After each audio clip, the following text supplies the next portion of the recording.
know, we definitely ask everyone that we interview these questions. So, first question is this: if you had all the money or power necessary, what would you do or change that you feel would be most beneficial for the LGBTQ plus community? I would create more safe spaces for our community. I say our because I am one of those letters in there. And there are so many letters as you talk about the LGBTQIA plus community. Mhm. It's a large and broad community, and everyone deserves the opportunity to be seen. And I feel that there are few spaces that really give opportunity for persons of our community to be seen, whether it's artistically or vocally or mentally, in writing, in so many areas that our people, our community excels in.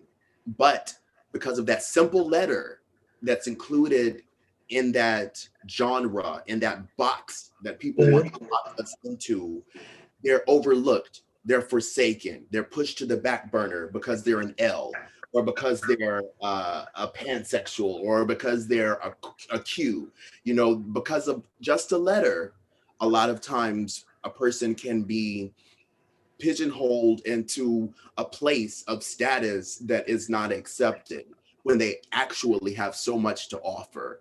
I had the opportunity to work in public health and ran a resource center for young men of color ages 13 through 29, where we did all sorts of development, professional development, coaching, et cetera, et cetera.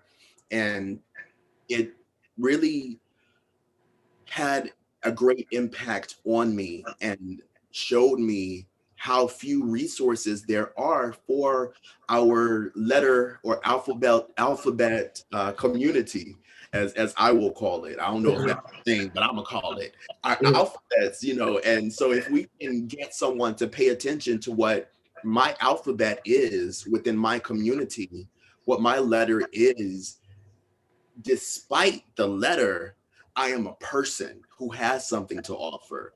And if I had money, if I had the resources, the financial resources, I really would create more safe spaces and more platforms for persons of the community to be able to express themselves in their niche, in their genre of what it is that they want to achieve and what they would like to see.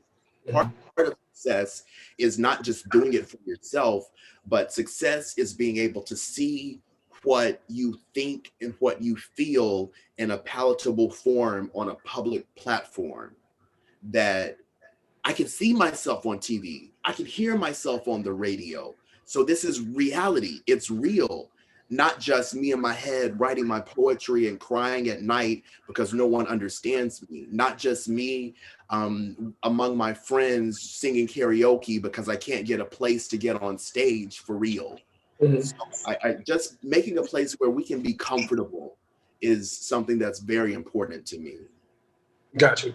Okay, cool. Number two is this. It starts with a quote and then it goes into the question. Quote is ask not where I live or what I like to eat or how I comb my hair, but ask me, what am I living for? In detail, ask me what do I think is keeping me from living fully for the thing I want to live for. That's a quote by Thomas More. But this is the question. What is your goal in life and what is slowing you down from achieving that goal? My goal in life is to see people happy. The thing that fulfills me the most is being able to do something, anything that makes someone else happy. If it is just, I try to be a positive, upbeat, sometimes a little goofy person because I want to put a smile on somebody's face.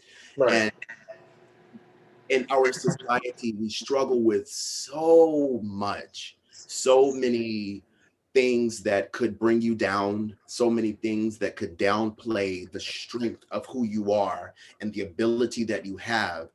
My goal is just to help somebody, see somebody happy, make somebody feel better about themselves or their day.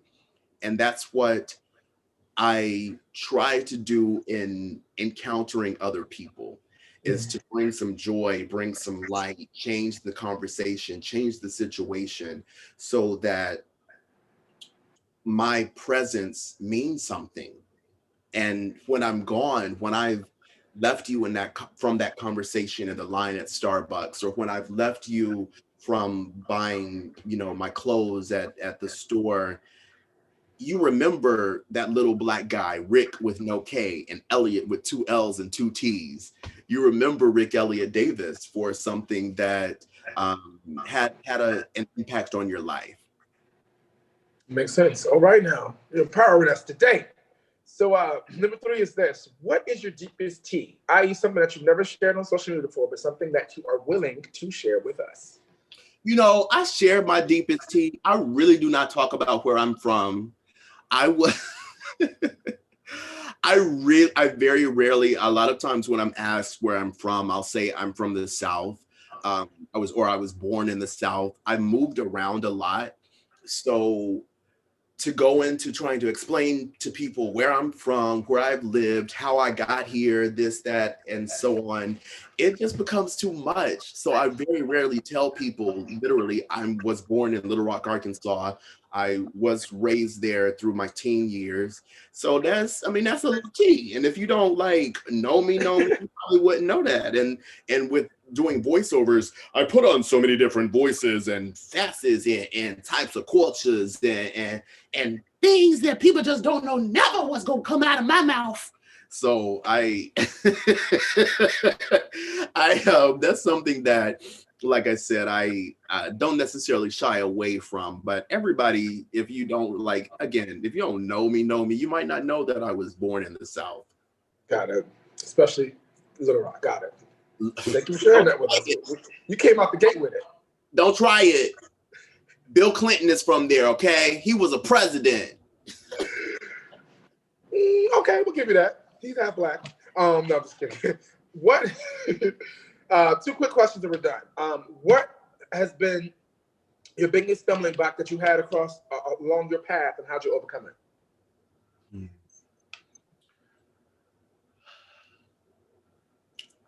I might say that being from the South is a stumbling block. Being from Little Rock is a city. It is a community. It's not country. The people there are not barefoot and eating mud, as some people say. Arkansas, where is that? Where even is Arkansas? Where in the United States is that? And people have certain views, of course, of every city, of every state, and things that they think are intrinsic to the nature of the people there.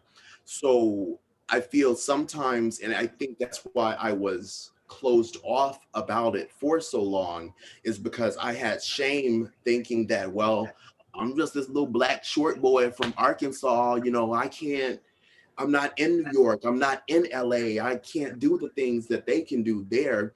And so in some points, it seemed as though it was an obstacle. But in hindsight, in retrospect, as I look back on my life as a little black boy from a single parent home who experienced so many things, from being homeless to sexual molestation and rape, to success in theater and being on television and having so many experiences, those are things that never stopped me. I'm grateful for that. I'm grateful that the negatives, if you want to call it that, were not negatives that divided me to a zero place. They were negatives. I'm not a mathematician, I'm not really a math person, but when you go into the positive and negatives and the integers and all of that stuff, some stuff cancels out. That's a word that'll preach. Listen here, let me turn to my side for this. Something that you go through or experience cancels out another thing.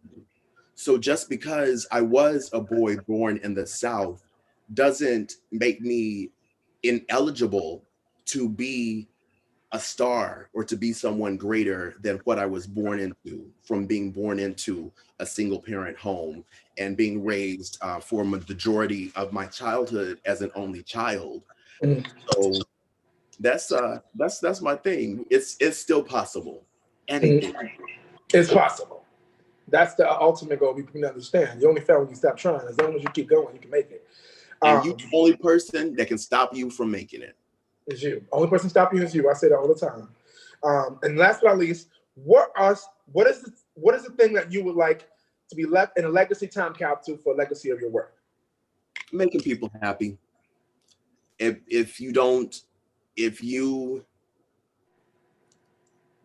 There's a song, there's a spiritual or a hymn song that I like. It's called My Living Will Not. Is my living in vain?